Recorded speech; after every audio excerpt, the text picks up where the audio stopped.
Welcome, welcome, welcome. My dear, you know they used to grin when you walked in, thinking you were just another quiet shadow in their noisy circus. But now their grins are twitching, trembling, cracking like glass under heat. Because, suddenly, you're not a spectator anymore. You're the architect of every unspoken fear they thought they buried beneath fake confidence and borrowed intelligence. You were the storm they didn't see brewing. And now, they can't stop staring. Not because you finally spoke, but because everything you never said is unfolding in front of them like a cursed prophecy. And it's too damn late to outrun it. See, fools worship noise. They confuse volume with value. They thought your silence was a void, a weakness, a defect. But silence was your laboratory, your cauldron. You were calculating while they were celebrating. And now that the equations are exploding in their faces, now that your words are slicing through their carefully crafted illusions like scalpels, they're realizing you were never quiet. You were just waiting. And the wait, it's over. You've dismantled their intellectual facades without lifting a finger. You didn't argue, you didn't debate, you didn't interrupt. You just let the truth rot them from the inside out. And that's what makes you terrifying. Because you didn't come with rage or noise.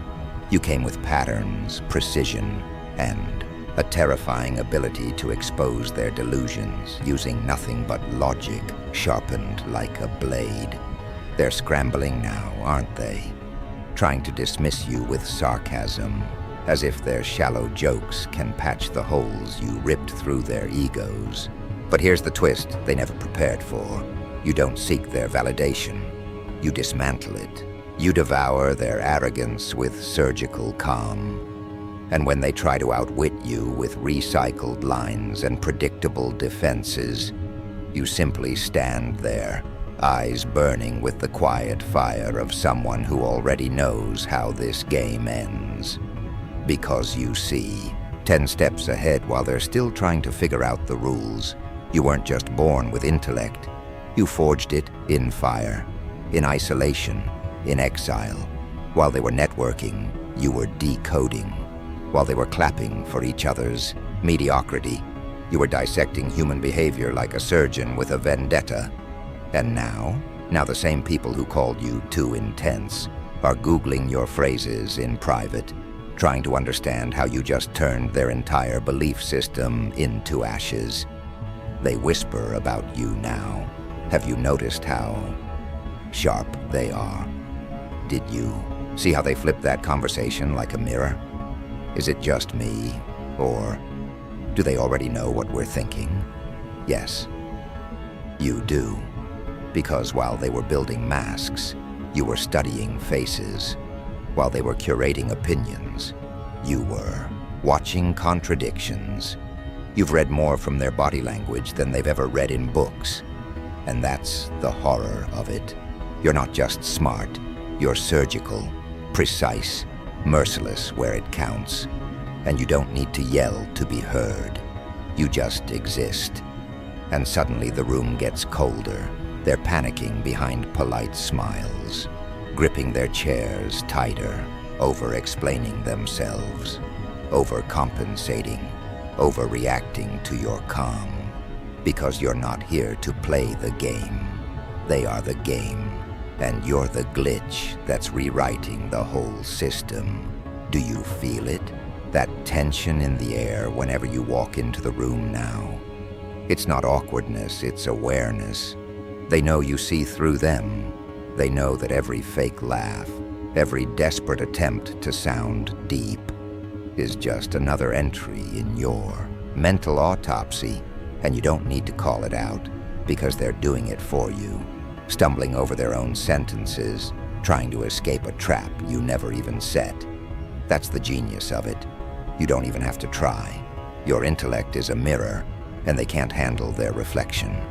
It's beautiful, really, how their egos are imploding under the weight of your presence. how they're trying to reclaim dominance by mocking what they don't understand. You've heard it all, haven't you? Why do you overthink so much? You always go so deep into everything. Not everything needs to be dissected. Translation? Please stop exposing how little I actually understand. But you don't stop. You never stop, because to you, truth isn't optional. It's oxygen and lies. They're parasites. You don't just reveal the truth. You sterilize it, clean it, rip it from the filth they've been hiding it under. And when they watch you, they're not admiring your brilliance, they're surviving it. Because you've turned intelligence into warfare. And there are no medals in this battle, just wreckage, shattered illusions, fragile egos left bleeding in the dust of your insight. They can't weaponize what you already see coming. They can't trap you in narratives. You're the ghostwriter of every plot twist they didn't anticipate. You don't play chess. You flip the board, burn the pieces, and teach them that the real game was psychological all along. You know what's worse than being outsmarted? Being dissected without anesthesia. And that's what you've done to them.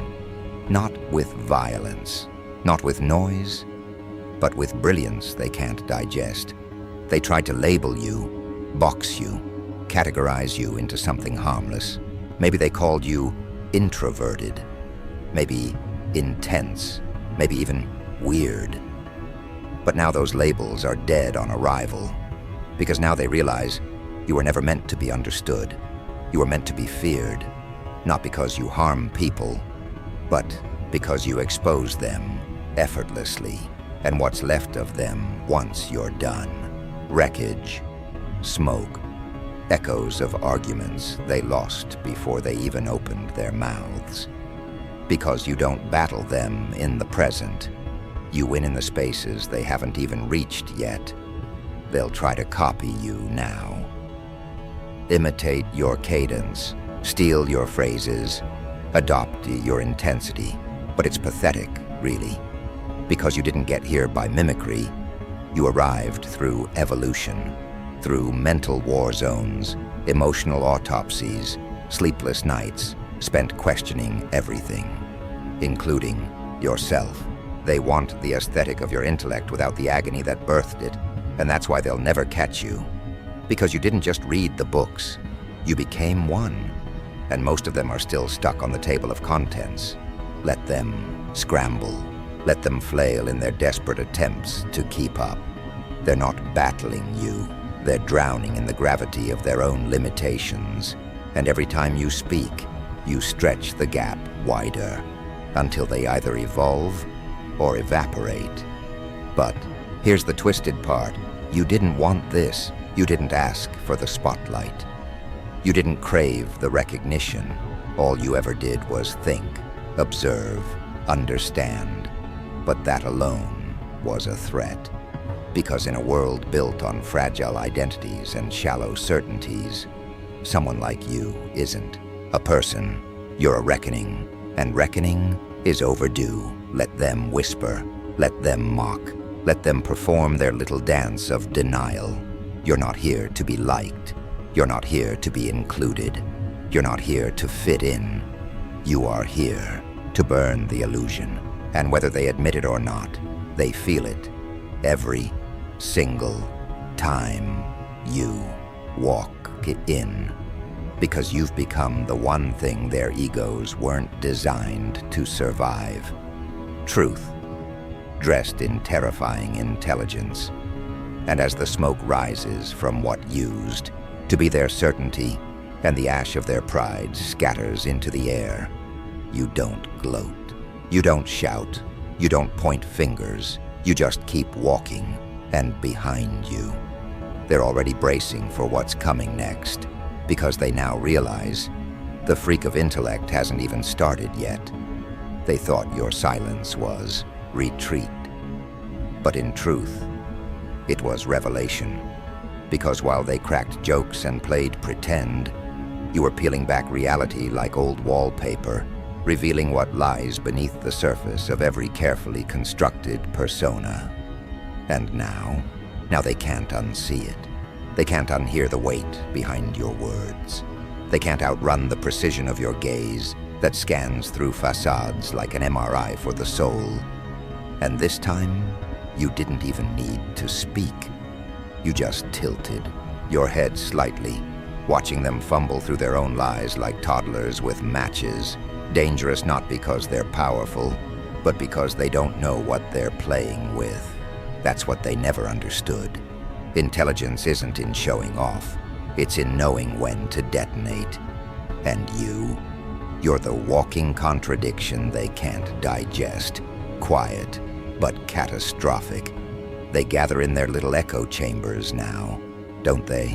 Whispering, deflecting, grasping for the comfort of mob reassurance. Because when a freak of intellect enters the scene, the hive mind starts to collapse. They used to rely on collective noise to drown out singular brilliance, but now, your presence alone distorts the frequency. Their signals are scrambled, their alliances shake, their unspoken hierarchies crumbling beneath the weight of your unfiltered insight. And here's the part that scorches them the most. You're not trying to win. You're not interested in their ladder. You're not impressed by their artificial trophies, their fake expertise, their name drops and accolades from systems they barely understand. You were never chasing the crown. You were studying the metal it was forged from. And while they sought applause, you dissected applause itself. Why people crave it, fear the silence without it, and warp their lives to chase it. That's why they can't compete. Because they think intelligence is performance. But for you, it's instinct. You see the invisible strings they're dangling from, the fears they won't name, the insecurities hidden beneath rehearsed confidence. And worst of all, you never mock them aloud. You just know. And knowing, that's what rips them apart. Because when you look at them, they don't feel seen.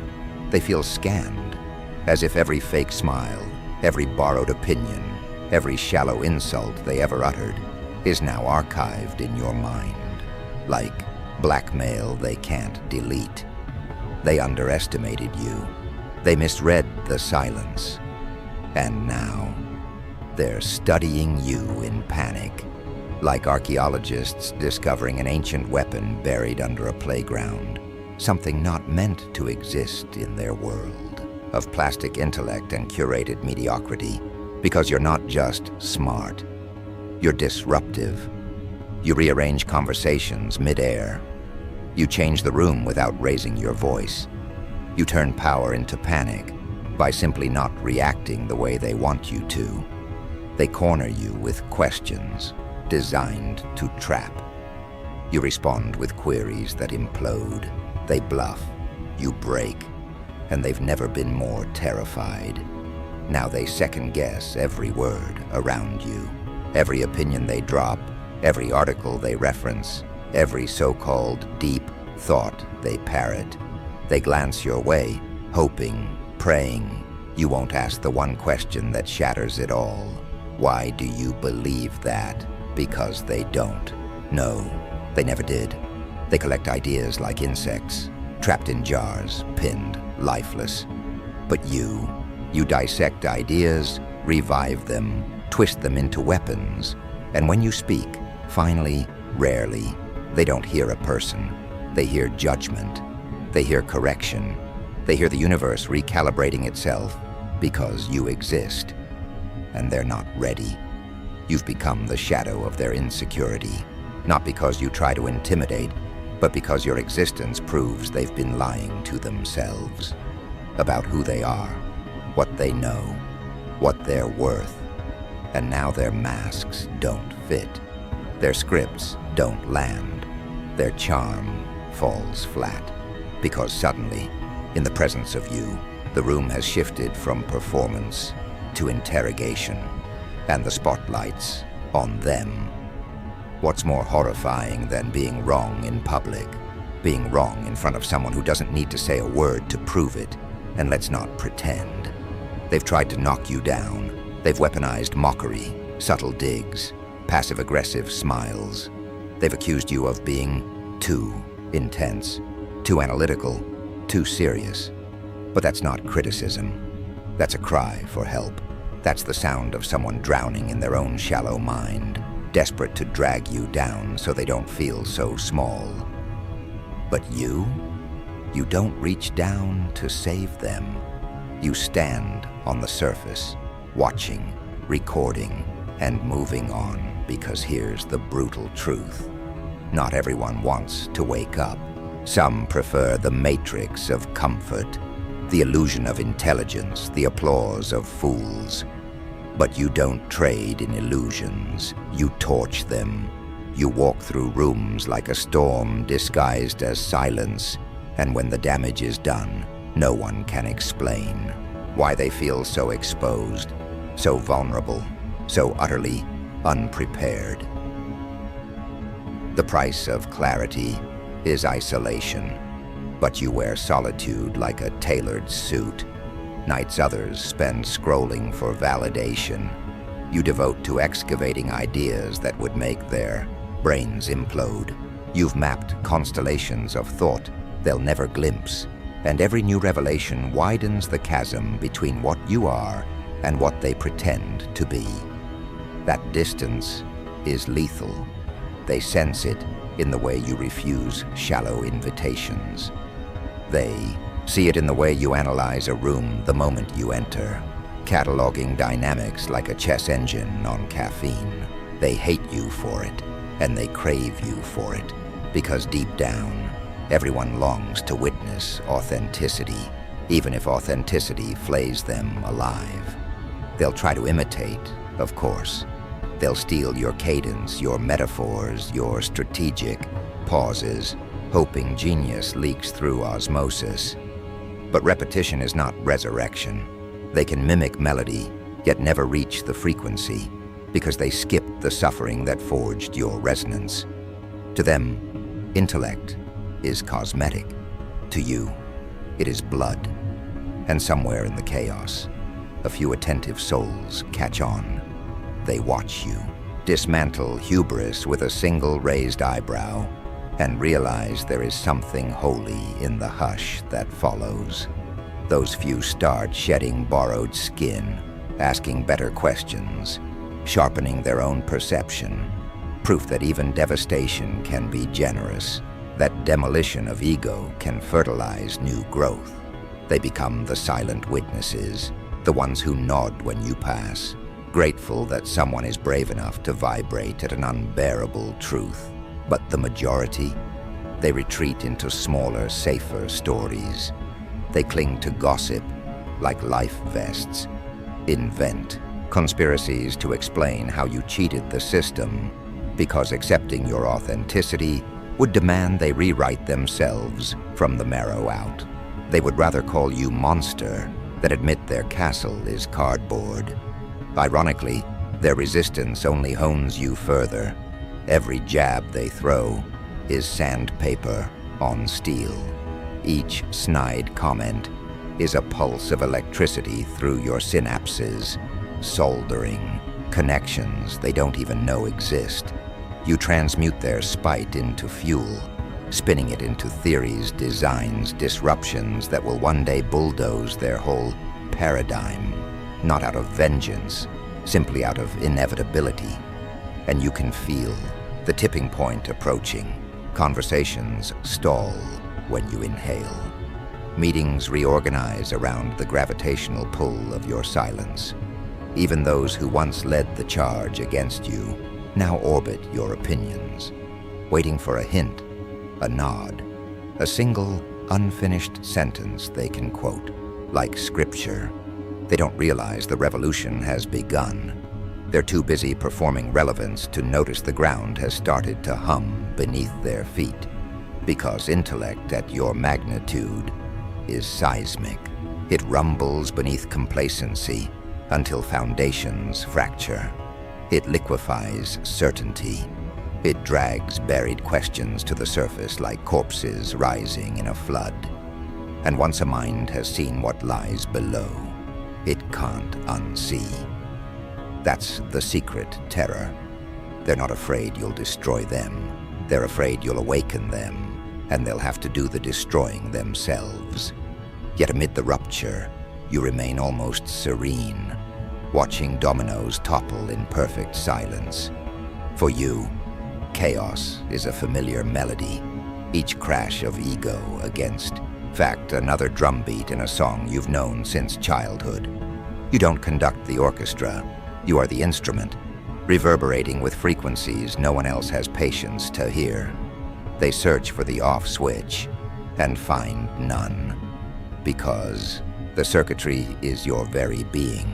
And when desperation peaks, when they scramble for consultants and quick fixes and motivational speakers to salvage their shrinking self-worth, you're already gone, miles ahead, forging a landscape where ferocity of thought is baseline oxygen. Still, something in you softens, just for a moment, when you see their faces collapse under the weight of their own illusions. You remember being there once, eyes burning from truths you didn't want, heart aching with the loneliness of seeing further than your world allowed. But empathy does not equal rescue. You offer them the map. What they do with it is on them, because tomorrow, the stakes skyrocket. Tomorrow, you'll unveil frameworks that shatter comfortable industries, narratives that incinerate borrowed ideologies, algorithms so elegant they make language feel prehistoric. Tomorrow, the real earthquake begins, and those still napping in the ruins of yesterday's certainties will be swept into oblivion.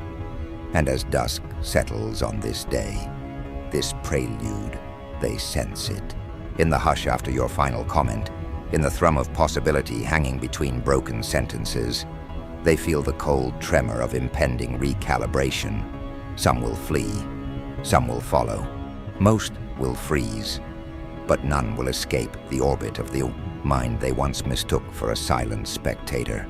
Because tonight, as the lights dim and their egos lick their wounds, you are still writing, scheming, dreaming, not of revenge, but of horizons so vast their pettiness evaporates on contact.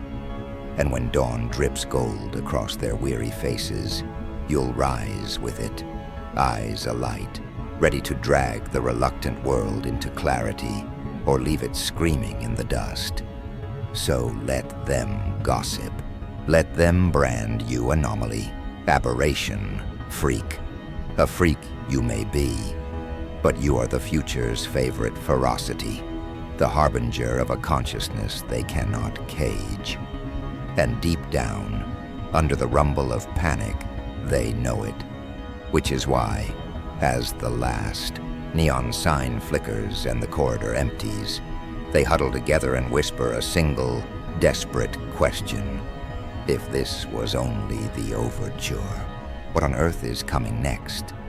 And now the ones who laughed at your silence are choking on the echo of your storm. You see, they thought you were done, buried beneath their indifference, crucified by their mockery, and left to rot in the graveyard of forgotten souls. But you weren't dead. You were dormant. You weren't broken. You were sharpening. And every second they thought you were beneath them, you were calculating how high you'd climb above them. They fed off your kindness, feasted on your humility, and when you dared ask for reciprocity, they spat in your face with smiles stitched from plastic. But now, those smiles are twitching, cracking, because the nobody they dismissed has become the monster that audits their sins. You're not looking for closure. No, you're handing out consequence, and it's overdue with interest. They used to smirk when you entered the room. Now they shift nervously, their eyes dart, their lips tremble, because your presence carries the weight of a ghost that refused to die, and instead learned how to haunt. You became a reflection of every lie they told, every promise they broke, and every time they whispered, "They'll never make it." Oh, how poetic that now. Every corner they turn, there you are, not chasing, just standing, watching, letting your existence devour them.